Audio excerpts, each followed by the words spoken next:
குரு தசை வந்தால் யோகம் என்று கூறுகிறார்களே, அது உண்மையா? ஓம் சாந்தி. குரு திசை வந்தால் யோகம் அப்படிங்கிறது உண்மையான்னு கேட்குறாங்க. உலகத்தில் கூட பாருங்க, ஒரு பழமொழி சொல்லுவாங்க, குரு பார்க்க கோடி நன்மை கோடி லாபம்னு சொல்லுவாங்க. அதாவது சுக்கிரன், செவ்வாய், ராகு, கேது, சனி, இந்த மாதிரி நிறைய கிரகங்கள் இருக்கு. ஆனால் குரு எந்த வீட்டுக்கு வராரோ அந்த வீடு உச்சத்துக்கு வருதுன்னு சொல்லுவாங்க. அதாவது அங்கே இருக்கக்கூடியவங்களுக்கு நிறைய நன்மை பயக்கும் அப்படின்னு சொல்லுவாங்க. அதனால்தான் பொதுவாகவே மனிதர்கள் தன்னுடைய ஜாதகத்தை ஜோதிடர்கள் கிட்ட எடுத்துட்டு போயிட்டு, எனக்கு குரு எங்கே இருக்காருன்னு பார்த்து சொல்லுங்க அப்படின்னு கேட்பாங்க. ஆனால் அந்த குருவை இந்த கண்களால் பார்க்க முடியாது. அடுத்ததா நம்ம கண்ணில் பார்க்கக்கூடிய குருமார்கள். அந்த காலத்தில் நம்ம கேள்விப்பட்டிருக்கோம், பெரிய பெரிய குருக்கள், ரிஷி முனிவர்கள்லாம் வாழ்ந்து வந்தாங்க. ஸோ அவங்க ஒரு ஊருக்கு, ஒரு கிராமத்துக்கு வராங்க அப்படின்னா அந்த ஊரே, அந்த கிராமமே உயரும், அந்த கிராமத்தில் இருக்கக்கூடிய எல்லாருக்குமே நன்மை கிடைக்கும் அப்படின்னு சொல்லுவாங்க. இன்னும் சொல்லப்போனோம் அப்படின்னா, பர்சனலாக தன்னுடைய ஊரில் தன்னோட வீட்டுக்குள்ளே அந்த குருவை இன்வைட் பண்ணி கூப்பிடுவாங்க வர சொல்லி. அந்த குருவனுடைய பாதம் தன்னுடைய வீட்டில் பட்டாவே வீடு துலங்கும், இல்லைன்னா வீடு நன்மை பயக்கும், வீடு செழிக்கும் அப்படின்ற அந்த ஒரு நம்பிக்கை இருக்கு. அதனால குருவை வீட்டுக்கு கூப்பிட்டு அவருக்கு ரொம்ப நல்ல உபசரிப்பு பண்ணி, மரியாதை பண்ணி அவரை வழி அனுப்புவாங்க. மேலும் அந்த குருக்கள் கிட்ட தூய்மையினுடைய பலம், சக்தி இருந்தது. ஆனா அந்த குருமார்கள் இன்னைக்கு என்னுடைய வீட்டில் ஊர்ல இருப்பாங்க, அதே இடத்துல எப்பயும் இருப்பாங்கன்னா கிடையாது. கண்டிப்பா அவங்க தன்னுடைய இடத்தை, ஊரை மாத்திக்கிட்டே இருப்பாங்க. எப்படி கிரகங்கள்ல கூட சொல்றோம் இல்லைங்களா, குரு பார்த்தீங்கன்னா ஒரு வீட்டில் ஒரு பர்டிகுலர் நேரம் வரைக்கும் தான் இருப்பார், இவ்வளோ மாசம் இவ்வளோ வருஷம் இருப்பார் அப்படின்னு சொல்லுவாங்க. அதுக்கப்புறமா அவர் தன்னுடைய வீட்டை மாத்திக்கிட்டே இருப்பார். எவ்வளோ காலம் ஒரு வீட்டில் இருக்காரோ, ஒரு கட்டத்தில் இருக்காரோ, அது வரைக்கும் அங்கே இருக்கக்கூடியவங்களுக்கு யோகம் அப்படின்னு, லாபம் கிடைக்கும் அப்படின்னு சொல்லுவாங்க. ஆனா கொஞ்சம் நம்ம யோசிச்சு பார்க்கலாம். என்னென்னைக்கும் மாறாதவர், சதா ஒரே இடத்துல நம்ம வீட்டிலேயே இருக்கக்கூடியவர், நம் குடும்பத்துக்கு சதா அருட்பாலித்து கொண்டே இருக்கக்கூடிய குரு யாராவது இருக்காங்களா? கொஞ்சம் திங்க் பண்ணி பார்க்கலாமே. எஸ், இருக்காங்க. அவர்தான் நம்ம இவ்வளோ நேரமா பேசிட்டு சொல்லிட்டு இருந்த அந்த அனைத்து குருக்களுக்கெல்லாம் குருவாக இருக்கக்கூடிய சத்குரு. பொதுவா குரு அப்படின்னா சுவாமிஜி, குருஜி அப்படின்னு வெவ்வேறு பெயர்களை வச்சு நம்ம கூப்பிடுவோம்.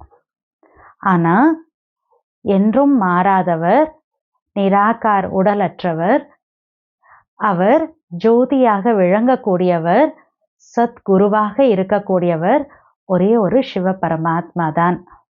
அவரை தான் சத்குரு, சத் பிளஸ் குரு, உண்மையான குரு, குருவுக்கெல்லாம் குருவாக இருக்கக்கூடியவர் அப்படின்னு நம்ம சொல்றோம்.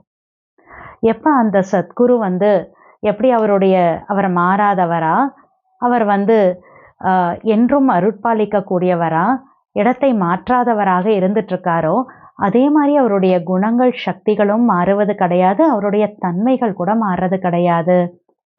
அந்த சத்குரு ஈஸ்வரன், அந்த சிவ பரமாத்மா இந்த உலகத்தில் இருக்கக்கூடிய நம் அனைவருக்கும் தந்தையாகவும் தாயாகவும் இருந்துட்டு இருக்கார். அந்த சத்குரு அவர்தான், அவருக்கு உகந்த நாள் தான் குருவார், அதாவது வியாழக்கிழமைன்னு சொல்றோம். அதனால்தான் பொதுவாக உலகத்துல ஒரு நம்பிக்கை இருக்கு. அந்த சத்குருவார்ல ஸ்கூல், காலேஜஸ்ல போய் பசங்களை சேர்த்தோம்னா என்னைக்குமே அவங்க நல்லா படிப்பாங்க அப்படின்னு ஒரு பிலீஃப் சிஸ்டம் இருக்கு. அந்த சத்குரு நமக்கு சத்கதியை கொடுப்பார். ஆனா குருனா கத்தியை மட்டும்தான் கொடுப்பார். கத்தி அப்படின்னா முக்தியை கொடுப்பார், அமைதியை கொடுக்கக்கூடியவர்னு சொல்லுவாங்க. ஆனா சத்குரு சத்கதியை கொடுப்பார். அதாவது நமக்கு முக்தி, ஜீவன் முக்தியை கொடுக்கக்கூடியவர் அப்படின்னா அர்த்தம் என்ன? நமக்கு அமைதி மற்றும் சுகம் இரண்டையும் வழங்கக்கூடிய ஈஸ்வரன் அந்த சத்குரு சிவ பரமாத்மா மட்டும்தான். பாருங்க, உலகத்துல நல்ல ஒரு ஜோதிடர்களை தேடி அவர்களுக்கு பின்னால நேரம், பணம் எவ்வளோ செலவு பண்ணிக்கிறாங்க. அவ்வளோ தேடினதுக்கு அப்புறம், பணம் செலவு பண்ணதுக்கு அப்புறமா கூட ஒரு அக்குரேட்டான ஒரு ஜோதிடர் கிடைக்கிறது ரொம்ப அரிதாக இருக்கு இப்ப இருக்கக்கூடிய காலகட்டத்தில். ஆனா அப்படி அந்த நல்ல ஜோதிடர் ஒரு அஸ்ட்ராலஜர் கிடைச்சிட்டார் அப்படின்னா கூட அவர் என்னுடைய ஜாதகத்தை பார்த்து அதுக்கு தகுந்தாற் போல உனக்கு இவ்வளோ நாட்கள் நல்லது, இவ்வளோ நாட்கள் உன்னுடைய ஜாதகப்படி கொஞ்சம் கஷ்ட காலம் இருக்கு, இப்படியெல்லாம் தான் சொல்லுவார். ஆனா அவரால என்னுடைய ஜாதகத்தினுடைய விஷயங்களை மாற்ற முடியாது.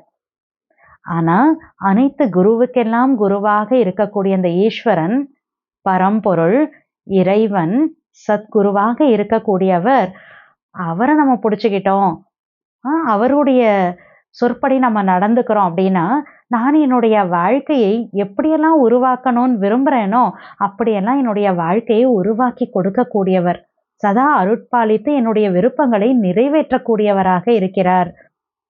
அதனால தான் அவரை நம்ம சத்குரு அப்படின்னு சொல்கிறோம். அவருடைய பாதுகாப்பு கூட எனக்கு என்றைக்குமே கிடைக்கும்.